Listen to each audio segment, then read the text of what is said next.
Competitive gaming is back. Season 6 kicks off where PlayStation all began. Ridge Racer, PlayStation 1. 3 laps, 1 race with a full grid. Fastest time takes home the points. Fastest lap takes him a bonus. So now the time has come to sit back, buckle in, and get ready for some Ridge Racer!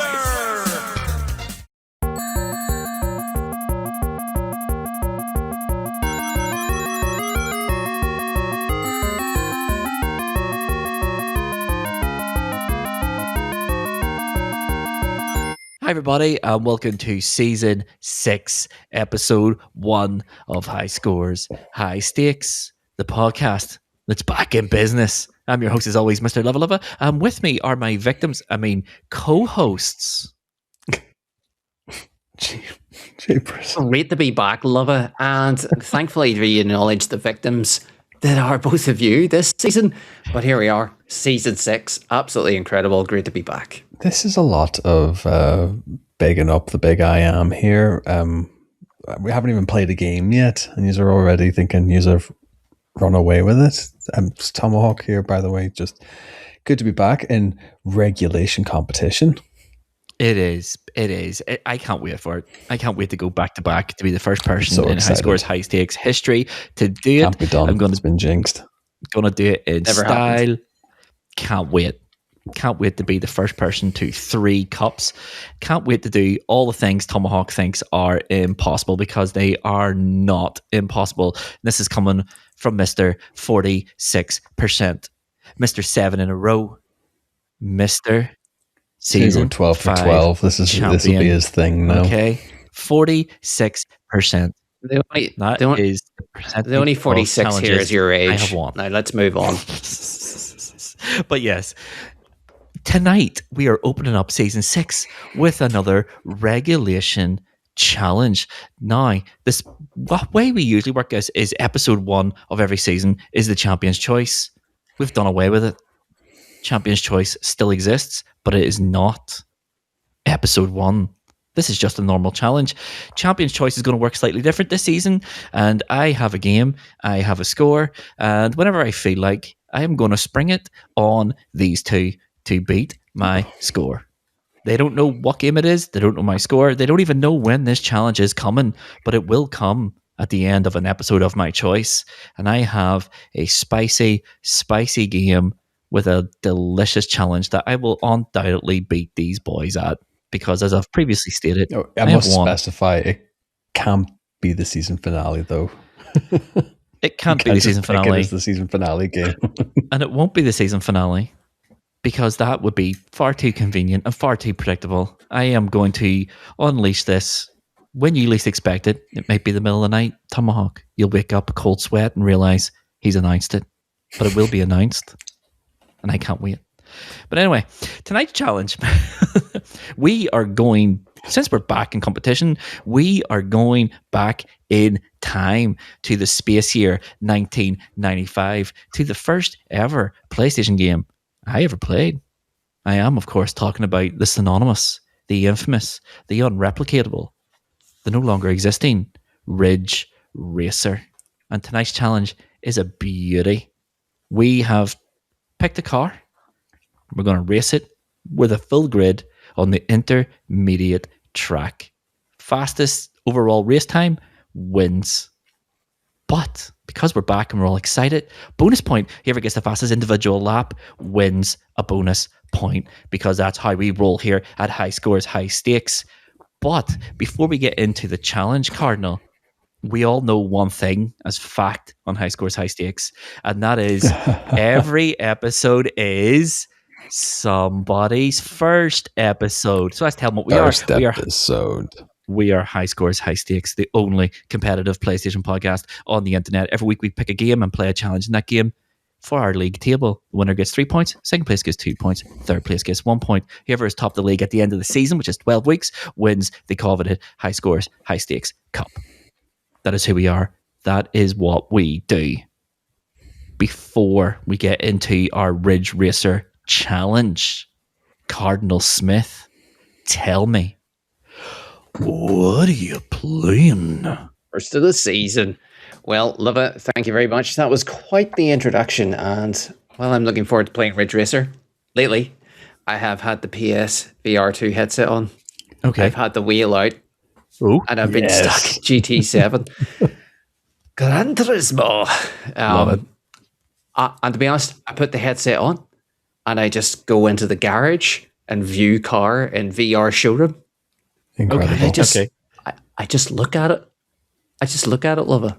Just all around it. Peek my head Love underneath. Put my head in the look at the cockpit. Sorry. Look at the wheels. Look at the knob. I can't get enough of it. And then I go racing. And then I go racing. Games or races that were impossible to really do on controller. There's these super Formula cars, which are like little Formula One type cars, and the races are so fast and really difficult. And there's a cafe menu you have to do to complete 3 races. Impossible. VR headset wheel, 50 seconds between first and second, myself and the next one. Incredible. So much easier. Class. Can't describe the experience. It's great. You should all enjoy it. Come on round. Okay. I'll be there in 5, mate. Phenomenal. That is incredible. I forget how passionate you are about GT7, and this new update, I think, I say give you a new lease of life, but you love GT7, so I think just to have these new cars and new events and whatever, you're just going to be even more locked in. I don't even care about new cars. That's fine. I just want to play the game. Look at them. Anyway.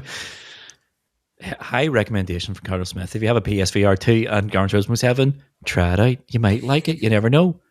But talking of things I don't know what Tomahawk's been playing. So Tomahawk, tell me, what are you playing?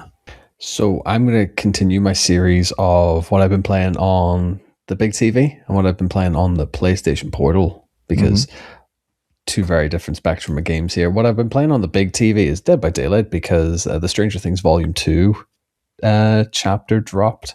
So we have new survivors and we have a new killer. We have Vecna, who's pretty good as a killer. He's actually quite well balanced. He's a good bit of sort of AoE and stuff and a bit of melee, but if you played him on like the public test build, you'll kind of have a good idea of how to counter him. Yep. And then there's a lot of players who have never played him before, public test or otherwise, have just straight up bought the DLC and went, I don't know how to do him, and I don't know what works and what's synergetic with his build. So you get a few sweaty players who are just playing him a little bit wrong. So that's been good fun. Trying to basically just wind people up and doing that. I've been leaning back into Survivor mains at the minute now, so that's a little bit a game here and there. I was playing with Ghost Kai and his community as well earlier today, so that was a nice little change. Yes, good friend of the podcast as well, Ghost Kai, check him out. And on the Portal, I've been playing A Quiet Place, The Long Road. Okay. It's fine. My recommendation. I was going to say, is it better than that last movie, which was awful? I don't know. I've only seen the first movie. It's kind of like they took the Alien Isolation formula and then went, what if we give the character asthma? What if we give the character panic attacks? What if every single item made an obscene amount of noise? So no matter what you do, you're going to alert that creature and it's going to one-shot you. It looks good, but it's just a bit like, it's too slow because everything makes a noise and everything is like, well, you can't do this because you'll knock a paint can over. If you knock that paint can over, you're just going to get told. Sounds incredible. It sounds incredible. It's so brutal for no reason. And it uses your mic. Fine. I will see it through. I will see it through. It does, yeah. It uses the mic as well. So if you're chatting away, you have like an item. It's kind of like how the sensor works in Alien Isolation, except it gives you like a red indicator of what the ambient sound in the world is, and a white indicator as to what your noise is. So and if you exceed that for too long, yeah. Okay, that's quite a cool But there is mechanic in weather Fergus. elements like, wind, and there is like wind and storms and stuff that you can use to mask certain movements, but you have to time it with gusts of wind or thunderstorms or stuff like this. So there's a few interesting mechanics. It's very a lot to juggle and a lot to manage with the inhalers and the tablets and like managing your panic attacks and stuff like that. But there's legs there. Okay. Sounds like That a life sim. Yeah, basically. Everyone's in bed and you're trying to play video games, Sam. Yeah. Sounds like I'll give it a go. A but lot. I'll probably just bounce off, to be quite honest. It sounds like one of those ones. I have also been playing some games, one on the TV, one on the portal. The one on TV is still Microsoft Flight Sim, but I've banged on about that a lot last week. Nothing's really progressed. I'm still trying to make money, still trying to start my own company. That's the way life is at the moment. I'm deep in the mines. But the game I've been playing on my portal is a new release. And we got given a code for it, and it is called I Hate This Place. And it is an indie horror game that is, when I first played it, I was like, oh, this is not for me. I do not like this. But then I was like, you know what? It's unfair. Let's restart. Let's restart and use what we've learned. I really like it. It's an interesting game. It is an isometric horror stealth game, and stealth is the operative word. It's based in the 80s. You and a friend go to a forest with the legend of the Horned Man, I think he's called, and then you pass out, your friend's gone, and there's a guy wearing a wooden mask directing you where to go, basically. And basically it is just you walk around. I'm currently in a lab facility in the middle of the forest, but there's monsters everywhere, and the monsters are really well designed. They look awesome, but they're all blind, so they can't see you, but they can hear you. So it's a lot of crouching, using tin cans, using nail bombs and all this here sort of business. If you get caught, you are just dead. And it uses a really cool like horror tropes. Like there's no checkpoints; it's all manual saves or nothing. And it's interesting. It is interesting. I'm quite liking it. It's got like a comic book sort of aesthetic to it. I think it's based on a comic book of some description. But no, it's interesting. I'm very early in the game, but because there was a lot of time spent learning how this works. There's a lot of crafting, a lot of blueprint collecting, a lot of gathering of resources and all this here business. But it's interesting. There's a lot going on in it. It seems interesting. Can't wait to get a wee bit further into it. But yeah, that's what I've been playing. That is what I've been playing. And it was released, I think, on the 29th of January. So it's out in the market now. I'm just looking back through the email on it there as well. So time of record, the embargo has been lifted. But yeah, it looks tidy. When it says Darkwood meets Stranger Things, Darkwood's a bit of a drab game. So to have this like 80s aesthetic to it seems quite comforting, to be honest. Yeah, it does a lot of the heavy lifting, to be fair. There's a lot of buy-in required from the player. But it's worth that. I think my first hour was nothing but pure frustration. But once you sort of come to terms with what the game wants you to do and how it wants you to play it, yeah, you make progress pretty rapid on it. It's really good. I'm enjoying it. But the full review coming for YouTube very soon. So keep your eyes peeled on that on our YouTube channel. And with all that being said, gentlemen, the time has come for competition gameplay to return. It is time to hop into the driver's seat, pop on our helmet for safety, make sure our 5-point harness is fastened, and it's time to race some ridges. And this is it, gentlemen. Friendships left in the intro of this episode. We're no longer friends. We are competition rivals. We are race rivals. We do not like each other. Okay, let's just be blunt about this. But the way we're going to work it is how we work it most weeks. We're going to start from our competitor in season 5 who finished last in the table, and that is of course Cardinal Smith. And then we're going to go up to whoever finished second in the table, which is of course Tomahawk. And then we're going to finish off with the winner of last season. That is me. So this challenge is really simple. Pick a car, race against a full grid on the intermediate track, and whoever has the fastest race time wins the points. But whoever can nail in the fastest individual lap will win 1 bonus point. That is it. There was no limit on what car we could use, just track.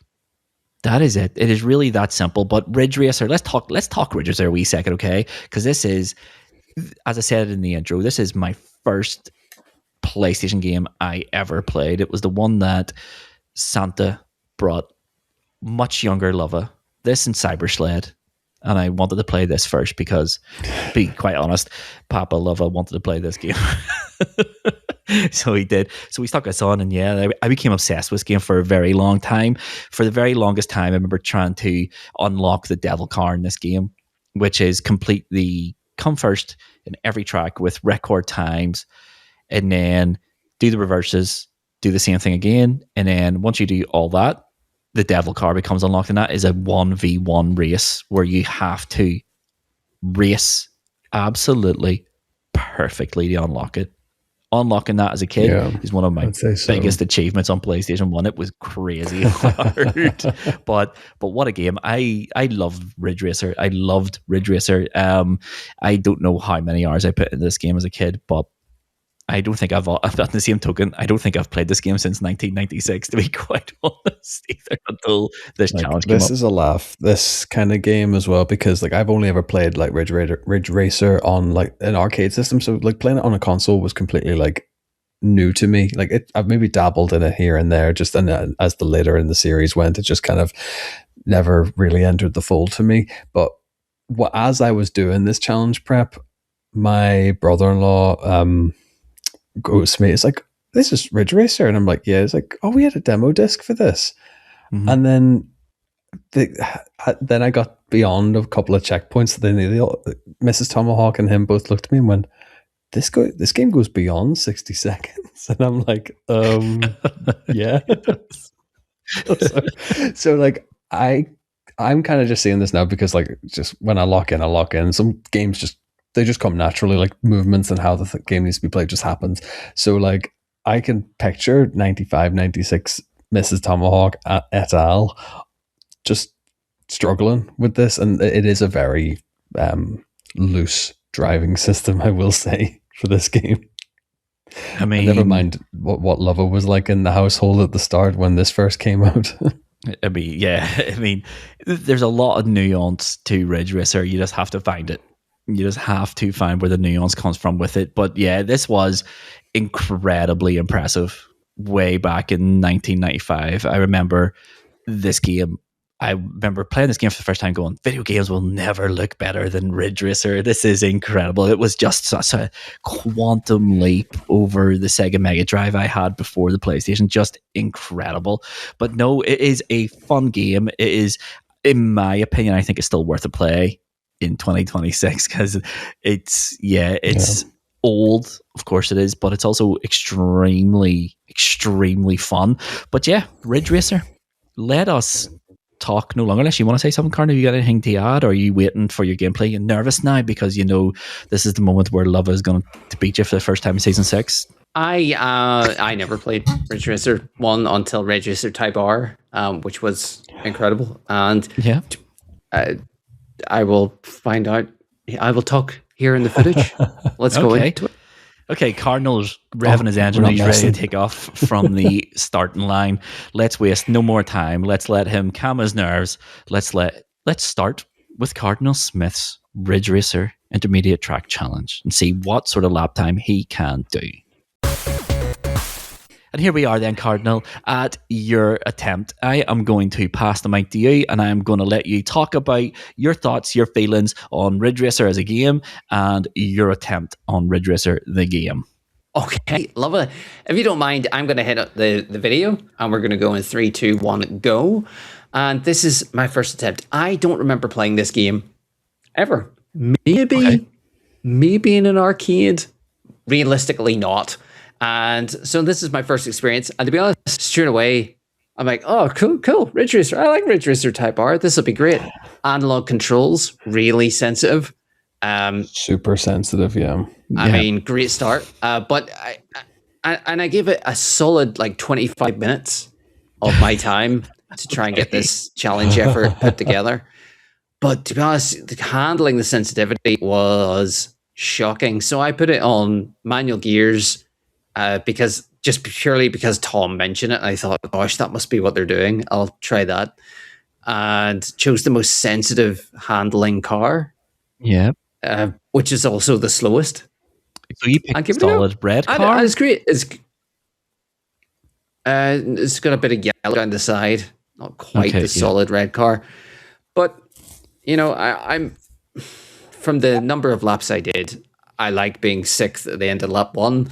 It's just under 55 to start. That's pretty good. Like as a benchmark, especially in that first lap when you have to get through that bottom half cluster. Yeah, the first. Which is very was difficult. always I think we all had that problem as well in that first lap. It's getting past like positions 11 and up.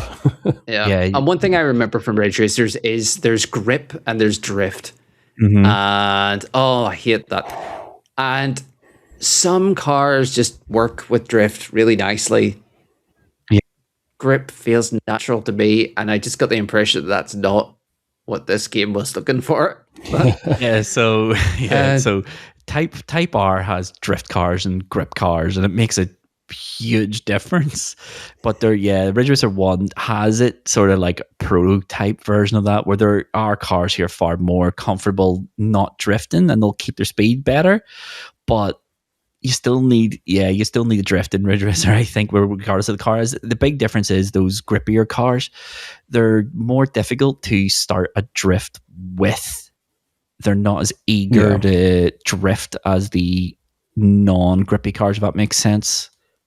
But right now you're doing all right. Your first lap was 54.9. Your second lap was 53.0, which is fairly... It's consistent, if nothing else. And it's like for 20 minutes, because I noticed when you started, that 2:57.65 is the default time. So I believe you say put in 25 minutes. Yeah. And even the fastest lap time was the default. I think it's like 56.764 is the default time. That just always is. So you pick the green and red car, which is, in my opinion, I think one of the best cars in the game. Back in the day, that's the car I always would have used. Like maxed out. It's maxed out in its handling. It's maxed out in its east and west stats, whatever they are, in the actual like menu there. But it's got not as top of speed and not as high in acceleration, but its handling and its grip is incredible. I think it's completely maxed out. But do you know what? Every lap was an improvement. Like you put a good second. You beat it by a second at least, or 2 seconds in every lap. So, you know, it's a great start. I will say I did do a faster lap, you know, than that, but that is my best overall total time. I would not say this is my favorite gaming challenge we've ever done. Definitely not the worst. I just found that the drifting, every time I tried to do it, it just would swivel from left to right until you grind to a halt down the straight, and I had no idea what it was doing.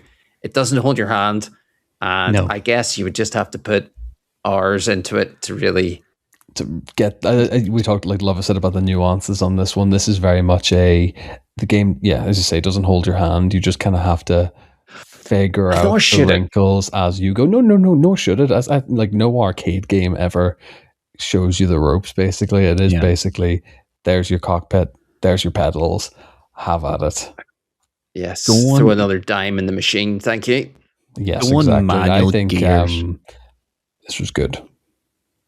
One manual gears is insane in Ridge Racer, because you have so many other things you need to be doing in Ridge Racer to maintain control of your car in order to keep your speed up. Manual gears is an insane choice to do. In my opinion, I wouldn't have went manual. I didn't go manual. Now, before we go into my challenge, I will admit, you are going to shout at me. We're going to call it out. I'm going to address the elephant in the room. My playtime on this was 11 hours for this challenge prep. Mm-hmm. I did spend 4 of those in manual transmission. And it was only in the group chat then when Lava goes to me, manual? Okay. That was certainly a choice. like you have to be doing a lot in this game all the time because the way the drifting works and all that sort of business. You have a lot on your plate with this game without having to R1, L1, shift up and shift down. A lot. Yeah. There's a lot of shifting required in this game. But yeah, no Cardinal, 3 laps there, each one faster than the last. Your fastest lap time was 52.304. And your overall race time was Solid start. 2:40.271, which means as of this moment, you are first. You're getting 3 points, and you're getting that bonus Stop. point as well because you have the fastest right. lap and the fastest race That's currently. it. But speaking of things that And we'll see we you are next week. speaking of things we're currently doing, we're going to take a moment's pause here to appreciate Cardinal's expert grip car driving. And we're going to keep Tomahawk in the sort of on the hook for a little bit longer because before we get to Tomahawks, we are going to go to the triumphant return of our best segment of podcasting we have ever created. I am, of course, talking about Name That Game. It is season 6. It's a new season. It is Tomahawk versus Cardinal, and I can't wait. So let's not wait any longer. Okay, used to. Fresh season. Fresh Bring it. Name That Game league table between you two. This is going to be easy for you. People already know the rules, but if it's your first episode and you don't know what this is, I am going to read a Metacritic review of a mystery game. From that review, these two are going to have to name that game. If they name it successfully, they're going to get a point. If they can't name it, they're going to get no points. It really is that simple. So the question is, are you ready for review number 1, gentlemen? Come on, bring it Always. home. Let's go. Then let's not waste any more of your time, any more of our listeners' time. This review is a professional critic review, and it is 100. Incredible score. But it says this game doesn't need recommending to hardcore fans of the genre. You already know how incredible it is. But do I recommend it for more casual players? This game has a real sense of community, welcoming all players old and new, teaching new tricks, and providing something for those that just want a bit of fun. This truly is a fighting game for everyone. Gentlemen, name that game. 100 out of 100. Wowzers. Or a fighting game. If that's what the review Was says. this? Fighting game. Na-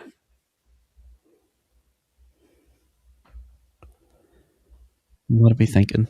Is this Namco reviewing their own game on It's a Metacritic? professional publication. And I give it 100 out of 100.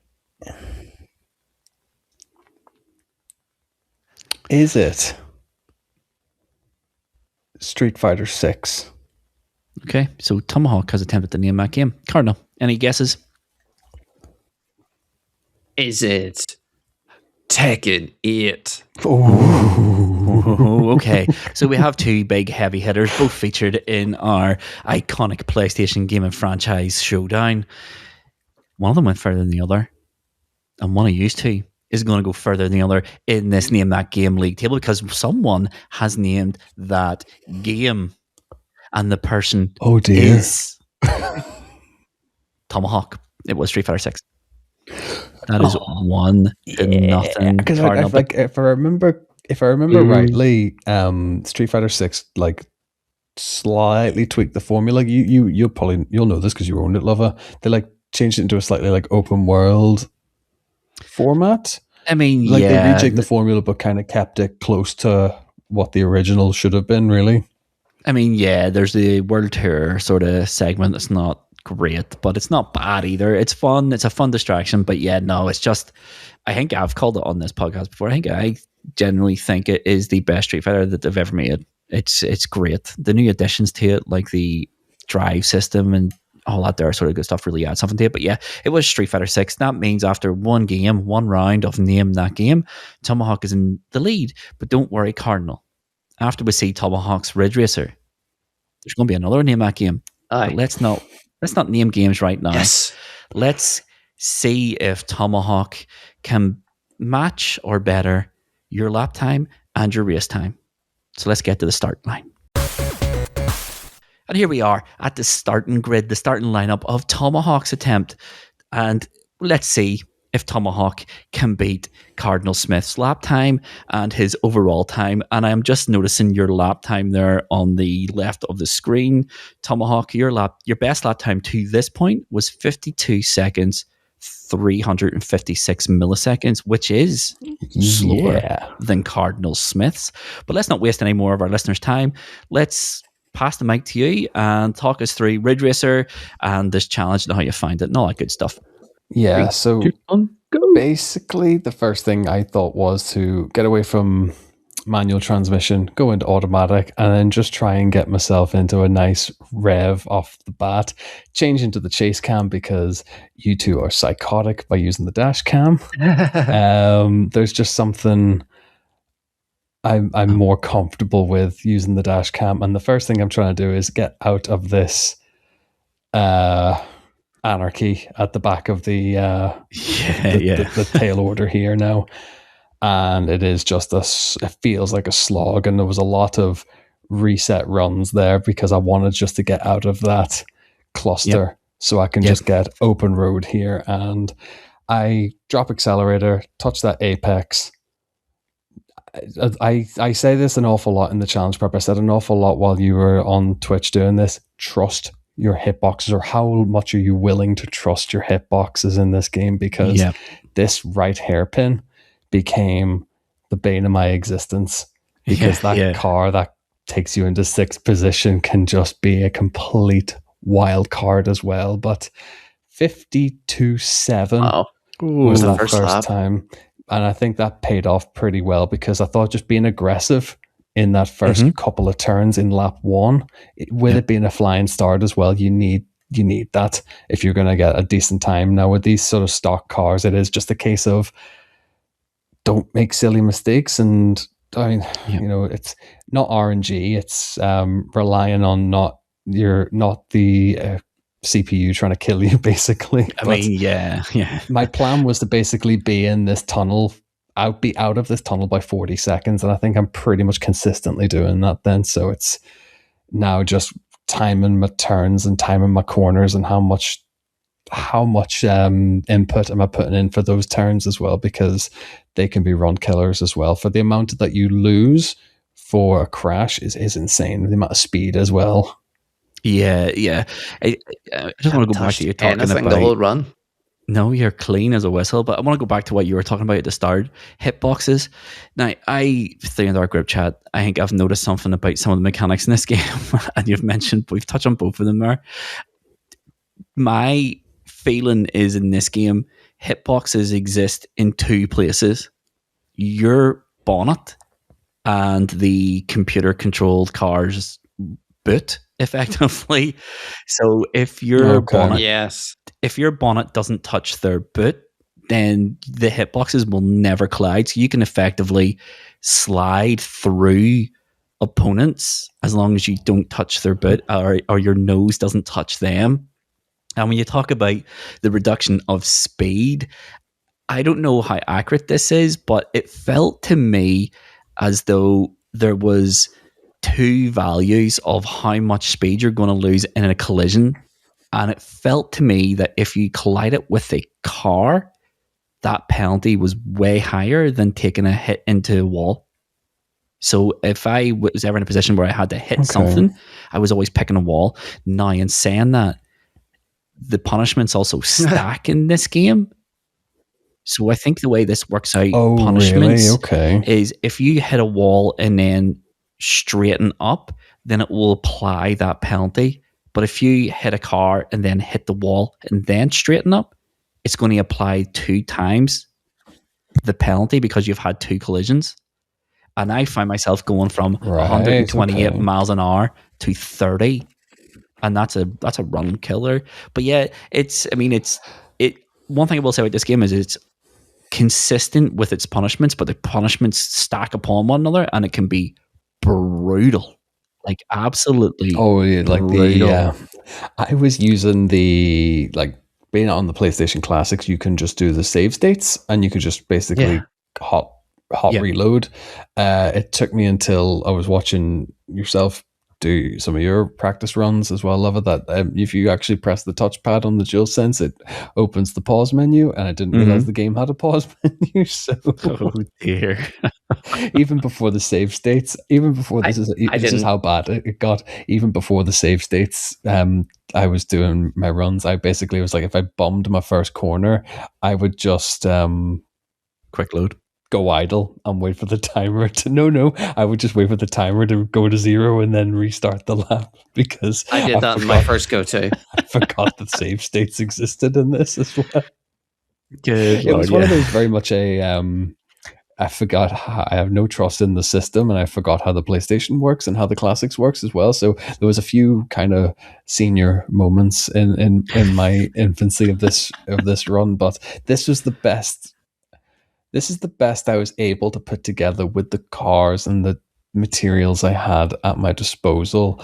And the laugh was, the PlayStation Portal only has a maximum of 3 minutes for It your does, yeah. for your upload. The input from the Portal and the DualSense on the console are two very different beasts. Yeah. They really were. So I find there was that- a lot of Portal prep done for this, but final submission, I think, had to be console, because of just like nuance seems to be the buzzword for this episode. The console is just more tuned to it than what the Portal could have ever done. I think maybe that's a streaming thing. I don't know. I've no idea, but I did a few attempts on the Portal, and I could not come to grips with it. And I was not using the analog stick for steering.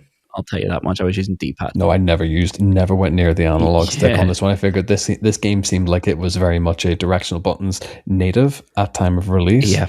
I feel as if to make this an analog based system would have just been impossible. No, Too the sensitive. analog stick's just emulating a D-pad, so you might as well just use a D-pad. But yeah, let's talk about your times here. Tomahawk, your lap time to beat was 52.304. You've done that. You did a 56.41, so about a second and a half, really. So you're now leading the stakes in the fastest individual lap. And your race time to beat was 2:40.271. You've also done that with a 2:34.446, which is a really good time. Really good time. Originally, when I first banked the first usable time, I was like, right, sub 3 minutes is the goal. And then when I hit 240, my plan was I can do 230 and below. We beat ourselves up in these episode 1 challenges, and then it becomes grinding out fractions of seconds. What did Jamie Carragher say? Leave the football before the football leaves you. I think I needed to leave the Ridge Racer before the Ridge Racer left me. I mean, I think we've all said it. I think there comes a point in this type of challenge where you just have to accept I've probably peaked here, and just knowing when to say I'm done. And walking away from the game is almost as important as grinding out those good times. It's just knowing when to walk away. Otherwise, you will drive yourself insane on these types of challenges. Yeah. And I came close to that on twitch.tv when I was doing my sort of runs. There was moments of elation and moments of pure and utter despair, and very few emotions in between. It was either one or the other. Ridge Racer is an old game, and it is, you can tell it used to walk to school 3 miles on the way there with no shoes, and on the way back had to walk 5 miles through the snow and over a mountain, because it is a cruel mistress with very little sort of pity on you. It will crush you if you let it. But speaking of things crushing you if you let it, the weight of expectation on them at game number 2. So let's go there now. Okay, here we are, gentlemen. Just to recap the scores. It is 1-0 to Tomahawk after that clutch Street Fighter 6 pick. So let's get to game number 2. Let's not waste any more time. This is another Metacritic professional review, and it is another 100 out of 100.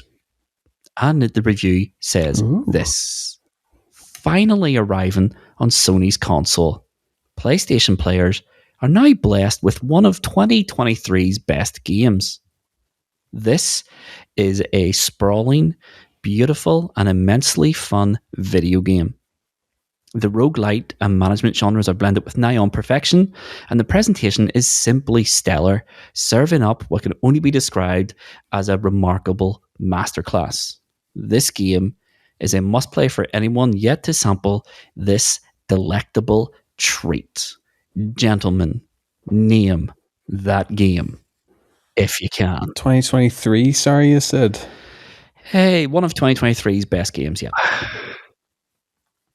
Ugh, God, It is there's only like 5 games that are coming to mind that have come to PlayStation. Mm-hmm. Um, Say one of them, but Is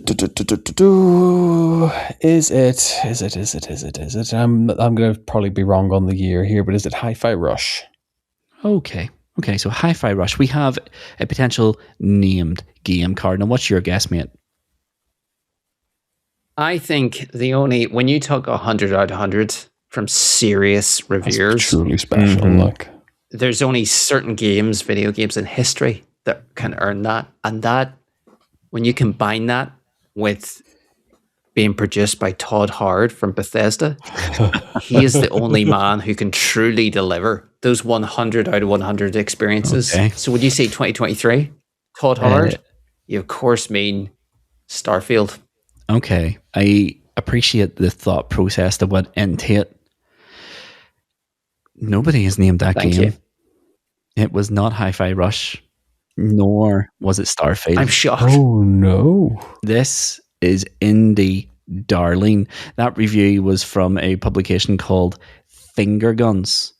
And I am, of course, talking about Mint Rocket's Indie Darling of 2023.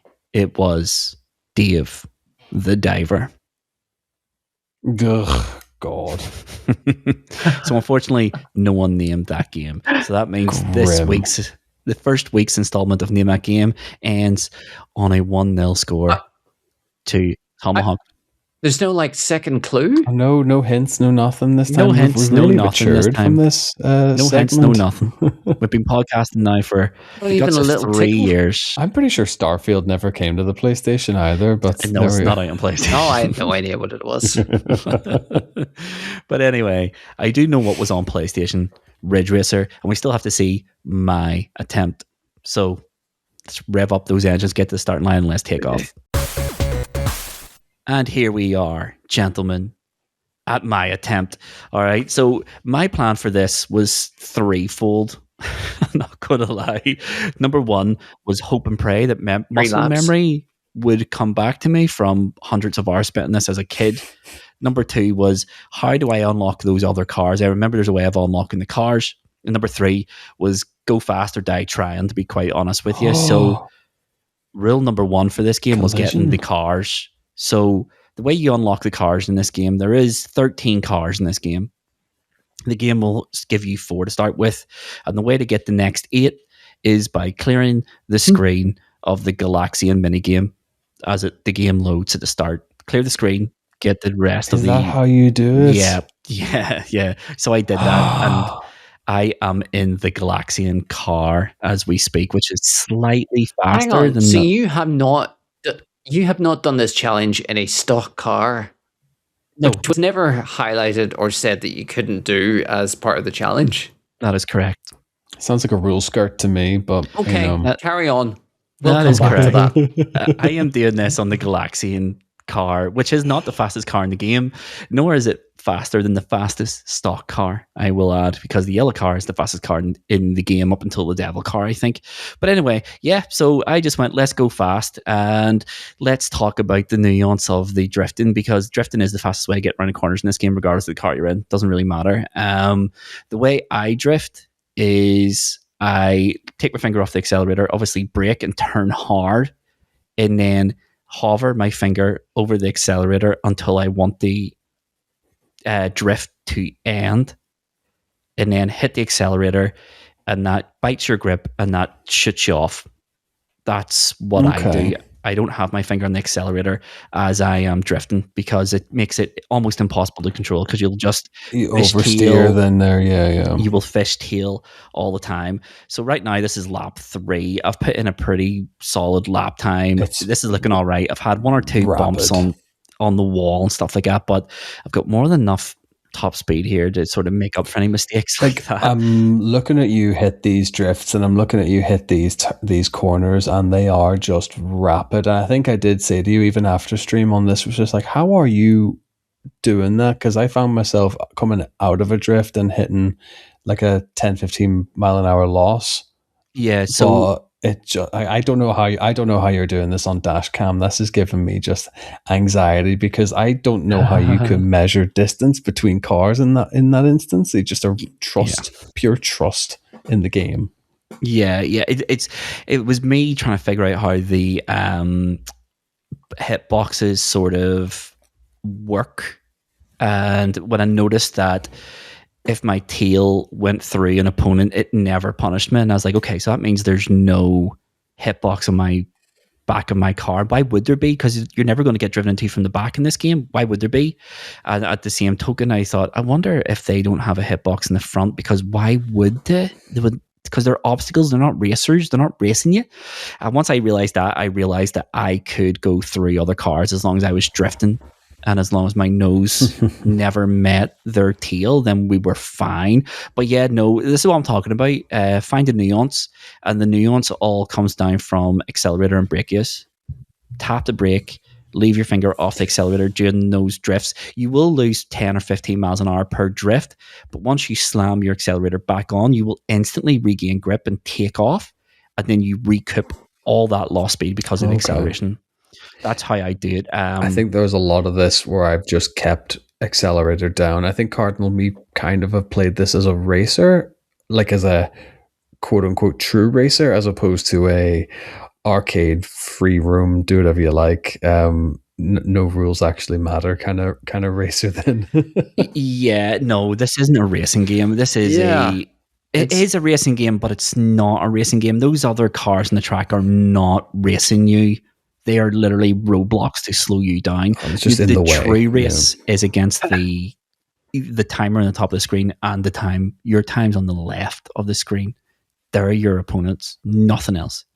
So it's all about optimizing where you're going to overtake those cars. I hate to talk about this on stream. You need to get a really good start in this game, because it puts the cars, they're always in the same order. Always in the same order. All you can control with them is, where am I going to overtake these cars, and trying to optimize as best you can to overtake them where you want to overtake them. You do not want to overtake them on that S bend at the start, nor in that heavy bend with the curved ramp. You don't want to overtake anyone there, because they will hog the middle of the road and they will ruin your day. But it's hard to control that. But yeah, that's how I did this. I was glad. The first time I booted this game up, it took about an hour for the old muscle memory to kick in.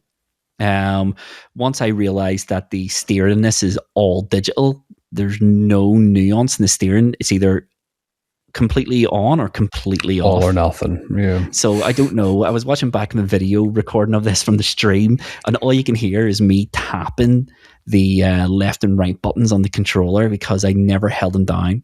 Never. Tap, tap, tap, tap, tap, tap, tap. No, holding them down is like an oversteer nightmare. Really, it was basically just, as you say, little taps throughout. And I think I broke my X button. I think I broke my left and right directional buttons after this challenge. Yeah, but can I say one thing?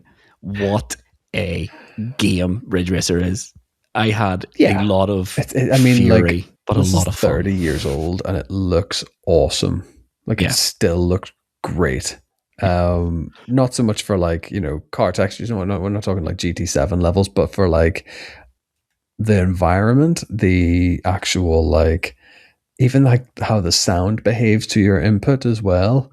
And can we talk about the MC for this game? He is just great. This is amazing. That's what I like to hear. Some of it's so good. Man, goated. This game's awesome. So like it actually is. And it's one of those, like, it's that timeless look that like it's so stand out as that's Ridge Racer. Yeah. now that you bring that up, at that time, 1995, I didn't have a PlayStation yet, and I was playing maybe a couple of racing games on a Windows 95 PC Yep. or earlier. That blows those games right yeah. out of the water for graphics, like so easily. Yeah, I think the game that really took the crown from Ridge Racer being the best looking racing game available in the home was probably Screamer on PC, but I think it was like 96 or 97. It took a few years for a game to look better than Ridge Racer, a racing game to look better than Ridge Racer. It was just a gorgeous game. And, you know, my dad always says, like, because that year for Christmas, I wanted the Sega Saturn, and he ended up buying the PlayStation because he played, I think it was Daytona USA in the Saturn, and then played Ridge Racer, and he goes, Ridge Racer was just far, far, far better. And he's spot on. It was. And that's how I ended up with the PlayStation 1. But let's talk less of the history lessons. Let's talk hard tax.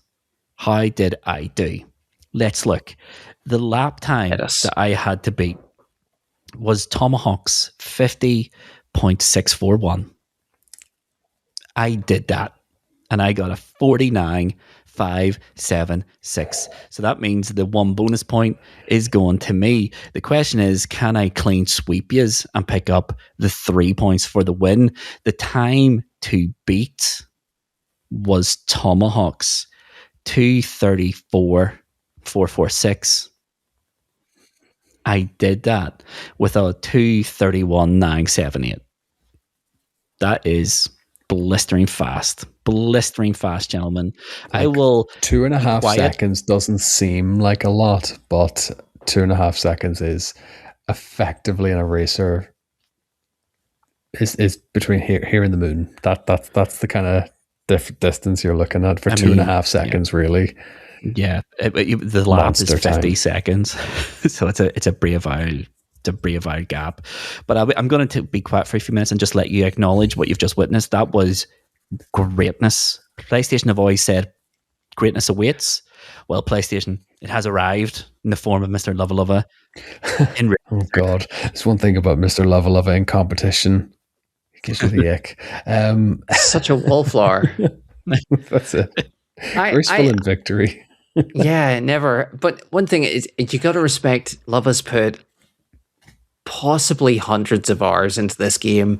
He's got the memory, and he applied it straight away lately. And he even put on a stream for anyone who wants to catch it on twitch.tv. Muscle memory and nuance were the buzzwords for his stream, and with buzzwords for this episode, to be honest. But it's one of those ones when you know it so well.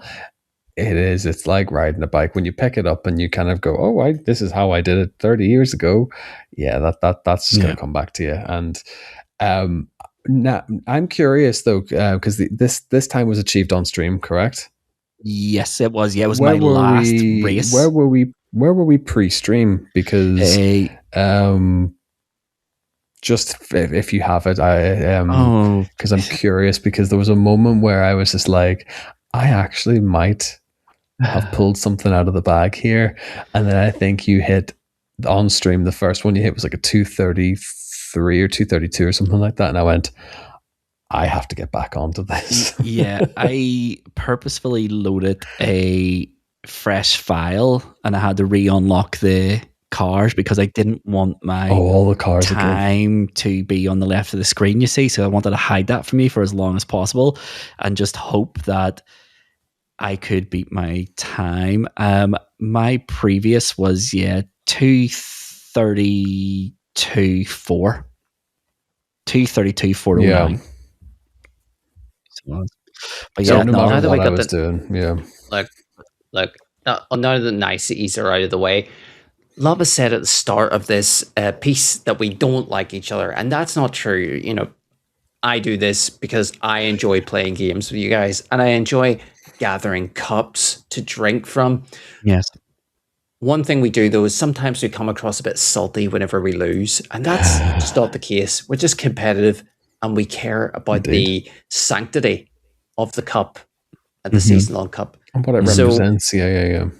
In season 5, quick history lesson, we were very critical of Tomahawk not just because he outright cheated episode 1, Yeah. not just because he kept underhand tactics, but we called him out every time. You know, say when we were doing that, I can't remember that game based on Control that came out and he used a different weapon that was more powerful. Anyway. Yes. We should call out Lava on this. No. Using a non-stock car. Non-stock car, which he says is not as fast as a yellow car. Clearly, the handling's pretty good. Mm-hmm. And it just, if anything, it's just a small asterisk. It's not even in bold. It's just a tiny asterisk behind your 4 points. I will further this point as well. So whenever the cars that me and Cardinal were using, you hit the start line at 111 miles an hour.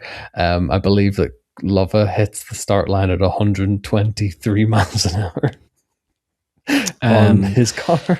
I'm going to say this, okay? That car I was in is not the fastest, and I want to direct your attention to a message that was put into High Scores High Stakes group chat on the 23rd of January at 23:06, and it was a message from Tomahawk: car select, fair game, what course?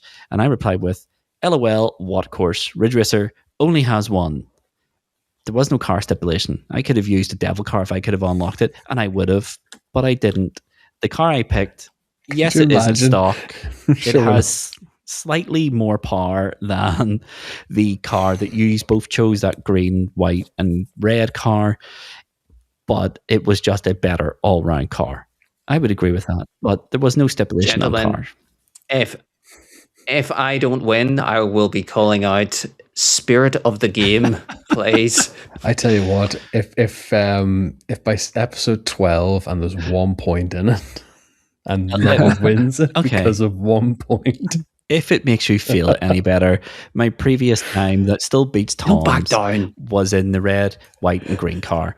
So therefore, that was stock. I'm still taking home 3 points. 4 points because I have the fastest lap, gentlemen, which brings me on lovely to how the league is going to look at the end of episode 1. And it looks like this. Back, baby, I love it. Continuing his form from season 5 and still residing in the Sherry spot, which is third or last, is Cardinal Smith with 1 point. Because Sherry never finished third. That's true. It's the Sherry spot of last. In second place with 2 points is Tomahawk. But leading the way, Mr. 48%, Mr. 7 in a row, Mr. 2-time High Scores High Stakes champion. It is the one, the only, the delectable, the unimitable, the enforcing Mr. Lava. I am on top. 2 points clear.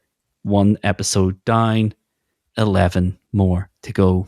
11 more victories for Lava. And you still have the spectre of Champion's Choice hanging over you, gentlemen. You won't know when I'm going to pull that one, but you can bet your bottom dollar it's going to be an incredible challenge that will leave you quick and in your boots, and it will only give you 6 days to beat the score that I could be practicing for 8 weeks. Good luck, gentlemen. Oh, there'll be I hate when we do changes. Heavy asterisk over that one. Let me get the asterisk stamp out now. I do like this, like innovation, like changes, innovation, and that's all good, and it keeps the podcast fresh. But God, I hate it. I hate it at the same time because I had to live in fear of what this game might be, because it could literally be survival horror. It could be some sort of rhythm game. It could be literally anything in Lava's back catalogue, whatever muscle memory he's dredged up. It's going to be Ridge Racer Revolution, baby. Oh, God. Like, I live in fear of this, but also, like, it's something to relish, I think, because we go into, like, Champion's Choice usually with a few weeks of prep time, and we're all kind of level footing, but whoever is more proficient in the game kind of has that tactical advantage. This is a different kind of tactical advantage now because you are keeping us in the dark about what game it is. This is where he comes back and says we're playing Back for Blood or something like that now, but... I really like the idea of playing your first PlayStation game in a challenge, like Lava has done here. Yeah, this is it. I think this is the first one we've done on. This is the first one we've done on the PlayStation Classics, if memory serves. Yeah, I think you're right. It's the one that I genuinely think I've never played either. Like I've never played that. Yeah. original one. So yeah, an episode of firsts. Yeah. Yeah. But speaking of things, that might be firsts, but you know what's not going to be our first time? Getting to the wrap up section. Tidy. And that is it, gentlemen. Nice. Another episode all wrapped up. Season 6 has gotten started with aplomb. Another day, another victory. Just make note, gentlemen. Episode 12, first time, 3-time champion of high scores, high stakes, Mr. Lova. My name up in lights. I can't wait for that day. It's going to be wonderful. I'm going to have so many cups of tea from all of my championship mugs. Show us the cups. Well, I only have one because the other one hasn't, haven't ordered it. To be quite honest, Yeah. and I'm not walking across to get the other cup. I'll show you it next week, Cardinal. Okay, jeez. But anyway, yes, that is us all wrapped up. Obviously, next Monday we will return with another game and another challenge, and hopefully another win for myself. And yeah, Game of the Month Club will be the last Monday of the month, which is Crash Bandicoot, because it coincides with episode number 150, which is crazy to think about. Scenes. Absolute scenes. Absolute scenes is right. But yeah, the only thing left me to do here really is the housekeeping. If you've liked what you've listened to, or if you've listened to us for a long time, you haven't given us a star review, whatever podcast platform you listen to, 1 star to 5, whatever you think we're worth, that's what we get. If you want to give us a written review, that helps us out an absolute ton, because it feeds algorithms and helps Spotify decide who should see this podcast. And if you only want to do one thing to support us, then the easiest thing for you to do is hit that share button and share the podcast with someone who you think will like it. And yeah, if you want more High Scores, High Stakes content through Fill Out Your Week, highscoreshighstakes.com is where to get it. We have writings, we have reviews, we have the whole heap, and there is more coming. So highscoreshighstakes.com. And with all of that being said, gentlemen, I have nothing left to say except 4 points, 2-point gap, 1 week in. Let's go. I've been Mr. Lova. This has been High Scores, High Stakes. Thanks for watching. We'll see you on Monday. Love y'all. Bye. Cheerio. Night.